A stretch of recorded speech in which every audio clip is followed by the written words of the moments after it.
ना पक्ष में ना विपक्ष में हम बात करेंगे ज्ञान और लोगों के पक्ष में। आशा करता हूं आप सब बिंदास होंगे। मैं एडवोकेट एस के भंडारी आप सभी का एक बार फिर आप ही के चैनल स्टडी विद एस के भंडारी पे वेलकम करता हूं। फ्रेंड्स, जैसा कि आप सब जानते हैं कि कुछ दिन पहले हमारी जे.एंड.के असेंबली में स्पेशल स्टेटस का रेजोल्यूशन पास किया था। तो उसके बाद जो लोगों में एक डिबेट और लोगों में डिस्कशन जो है वो बड़ी तेजी से बढ़ी थी।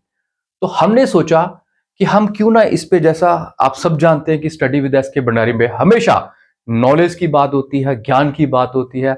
हम ना उस साइड देखेंगे ना उस साइड देखेंगे, हम सिर्फ और सिर्फ ज्ञान की बात करेंगे, नॉलेज की बात करेंगे कि आखिरकार ये रेजोल्यूशन क्या था, और अगर रेजोल्यूशन था तो इसकी बैक हिस्ट्री क्या थी, इस बारे में समझने की कोशिश करेंगे। फ्रेंड्स, जैसा कि हम जानते हैं कि आर्टिकल 370 जो था हमारी स्टेट में था, लेकिन ये 370 फ्रेंड्स हमारे कॉन्स्टिट्यूशन का आर्टिकल है। आर्टिकल आर्टिकल 370, जो 370 आर्टिकल है फ्रेंड्स, आप याद रखना इसको।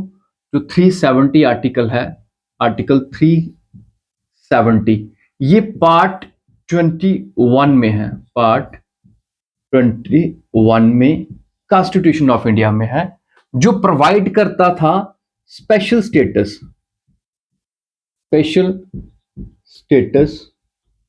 To J and K. Special status provide करता था जम्मू एंड कश्मीर को। फ्रेंड्स, अब हमने देखा कि जम्मू एंड कश्मीर में जो रेजोल्यूशन पास किया गया वो स्पेशल स्टेटस का पास किया गया। स्पेशल स्टेटस का अगर बात करें स्पेशल स्टेटस, तो जम्मू एंड कश्मीर में जो स्पेशल स्टेटस था वो अंडर आर्टिकल 370 था। अंडर आर्टिकल 370 था, ये याद रखो। तभी लोग कुछ कह रहे हैं कि असेंबली में 370 भी दिखाया गया, या ये स्पेशल स्टेटस का था या 370 का। तो इसके बीच में ये जो डाउट है ये यहाँ पे क्लियर होता है कि स्पेशल स्टेटस रेजोल्यूशन पास किया, लेकिन जे.एंड.के में स्पेशल स्टेटस जो था वो अंडर आर्टिकल 370 ही था। नंबर 1। नंबर 2, फ्रेंड्स, हम देखते हैं कि जो जितना भी इसमें डिस्कशन चला गया, तो हिस्टोरिकल बैकग्राउंड की तरफ हम देखें तो हिस्ट्री में फ्रेंड्स, जैसा कि आप सब जानते हैं, इसको थोड़ा डिटेल में समझने की कोशिश करते हैं कि आप सब जानते हैं कि ब्रिटिश रूल जो था हमारे इंडिया में काफी देर तक रहा। उसके बाद जो हमारे फ्रीडम फाइटर्स की कोशिश की वजह से हमें फ्रीडम मिली थी, तो उस फ्रीडम जो मिलने के बाद हम देश में आजादी मनाई गई, देश में फ्रीडम 15 अगस्त 1947 में देश आजाद हुआ। लेकिन उससे पहले जो रिवॉल्ट हुए, उसका कुछ जो विद्रोह है, उसके कुछ प्रभाव जो है वो ब्रिटिश सरकार पे काफी ज्यादा पड़े थे। उनमें से एक रिवॉल्ट था, रिवॉल्ट 1857। रिवॉल्ट 1857। फ्रेंड्स, जब ये रिवॉल्ट 1857 हुआ, तो इसके बाद जो ब्रिटिश थे उन्होंने क्या किया, इस चीज को समझो कि जो प्रिंसली स्टेट थी, उन्होंने इससे पहले जो थी प्रिंसली स्टेट तो एक्वायर की थी, प्रिंसली स्टेट उन्होंने एक्वायर की हुई थी ऑलरेडी ही। लेकिन कुछ प्रिंसली स्टेट जो थी, प्रिंसली स्टेट उन्होंने एक्वायर नहीं की हुई थी। लेकिन जब 1857 का रिवॉल्ट होता है, तो उनकी एक पॉलिसी बनती है कि हम नेक्स्ट टाइम जो है बाकी की प्रिंसली स्टेट को एक्वायर नहीं करेंगे, कंट्रोल में नहीं करेंगे। हाँ, वो हमारे हिसाब से चलते रहेंगे, तो वैसा ही हमारा एक रिलेशन बॉन्ड जो है वो चलता जाएगा।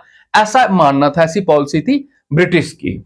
जो ब्रिटिश की पॉलिसी थी इस पे काम करने लगी। तो फ्रेंड्स, इसके बीच आप सब जानते हैं कि 15 अगस्त 1947 में देश आजाद हुआ, लेकिन उसी के बीच में एक और बड़ी दर्दनाक घटना होती है, जो पार्टीशन होती है। पार्टीशन आप सब जानते हो कि जो पार्टीशन हमारे भारत के दो हिस्से बंटे, जिसमें एक भारत बना और दूसरा पाकिस्तान बना। फ्रेंड्स, जब ये दो हिस्से बने, तो ब्रिटिश सरकार ने जो रेस्ट ऑफ द स्टेट थी उनको तो एक्वायर किया था, उनसे तो रिलेशन चल रहा था। लेकिन 3 ऐसी स्टेट थी जो कि उस समय भी इंडिपेंडेंट थी और प्रिंसली स्टेट थी, प्रिंस के अंडर थी, प्रिंस के कंट्रोल में थी। वो 3 स्टेट कौन सी थी? पहली थी हैदराबाद, दूसरी जूनागढ़ और थर्ड जो थी जम्मू एंड कश्मीर थी। फ्रेंड्स, ये तीनों ही स्टेट्स थी जो इंडिपेंडेंट स्टेट थी। आफ्टर इंडिपेंडेंस भी, आजादी के बाद भी, ये तीनों स्टेट्स जो थी इंडिपेंडेंट थी।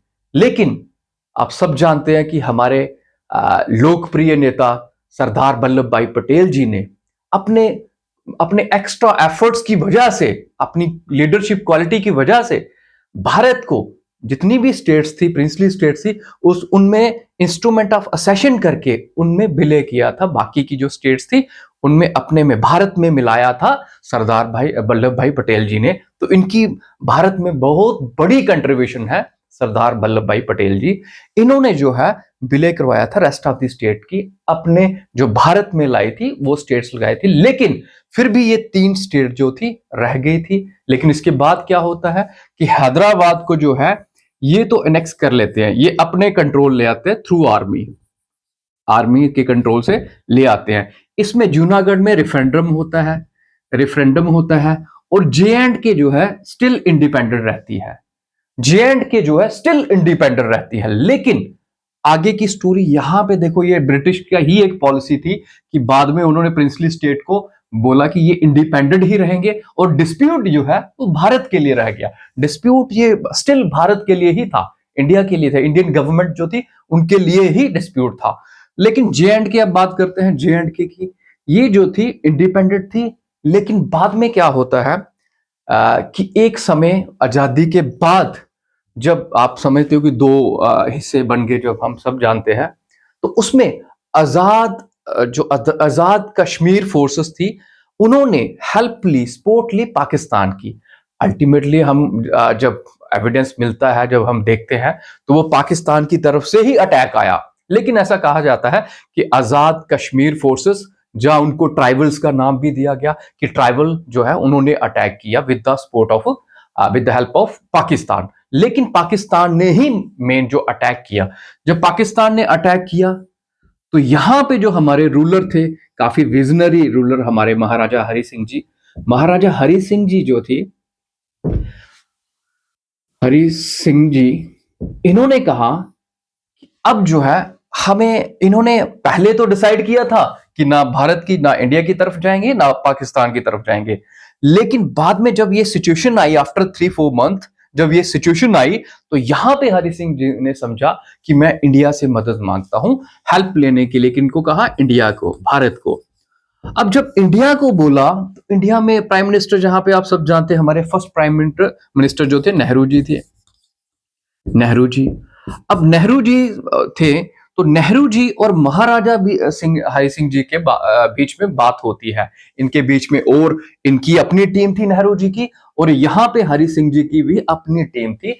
इनकी दोनों की बातचीत होती है। उन्होंने कहा ठीक है जी, नेहरू जी ने भी कहा ठीक है, हम आपकी हेल्प करेंगे, लेकिन हेल्प करने के लिए आपको जो है हमें भी कुछ प्रोवाइड करना होगा। पहले आप हमारे साथ विलय करो, इंस्ट्रूमेंट ऑफ असेशन करो, फिर हम आपकी हेल्प करते हैं। तो महाराजा हरि सिंह यहां पे एग्री कर जाते हैं कि हम आपके साथ विलय कर लेते हैं, इंस्ट्रूमेंट ऑफ असेशन करते हैं।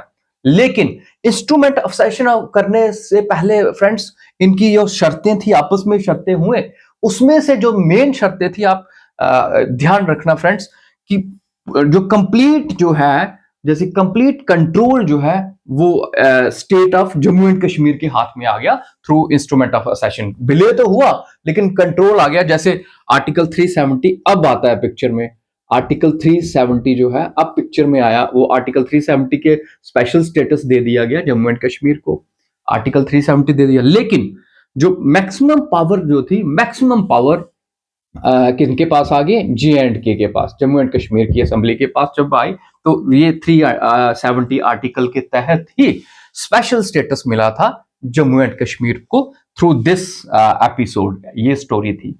लेकिन फ्रेंड्स, यहां पे जो फ्रेंड्स, ये 3 चीजें, जो 3 चीजें आपको याद रखनी है फ्रेंड्स, जो है जिसको आम भाषा में मैं कहता हूं डेक।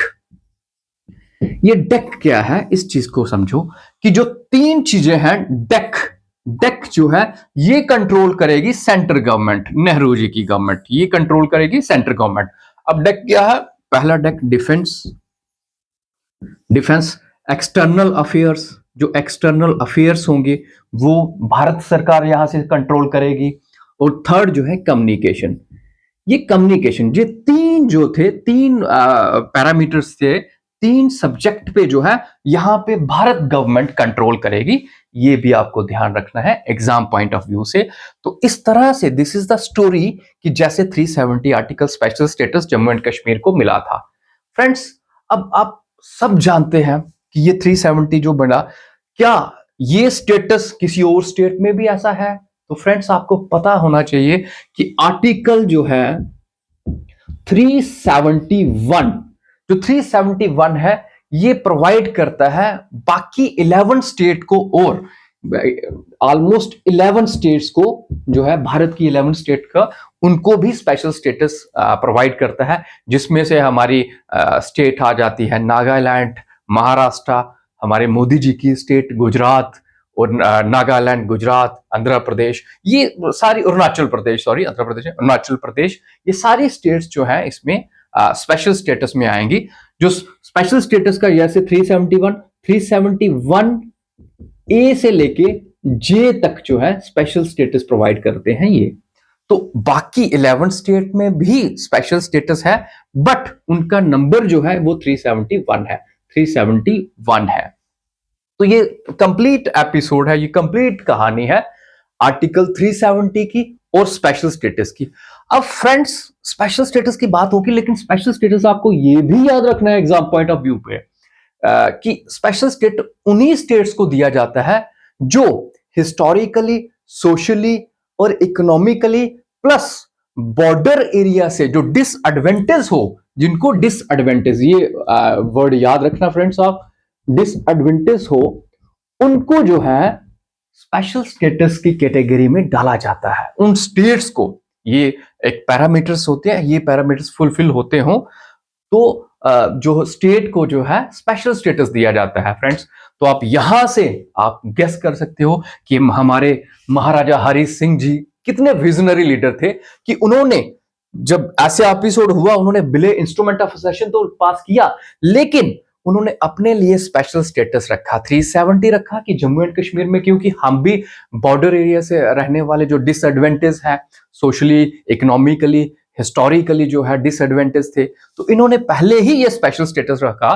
तो ये 370 जो है, ये हमारे महाराजा, लास्ट रूलर हमारे महाराजा जो थे हरि सिंह जी की देन थी। तो ये that was the main story, that was the episode, जो कि हमने इस एपिसोड को, इस स्टोरी को बड़े साधारण तरीके से समझने की कोशिश किया।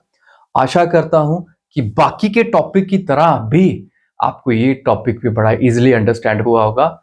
जय हिंद, जय भारत।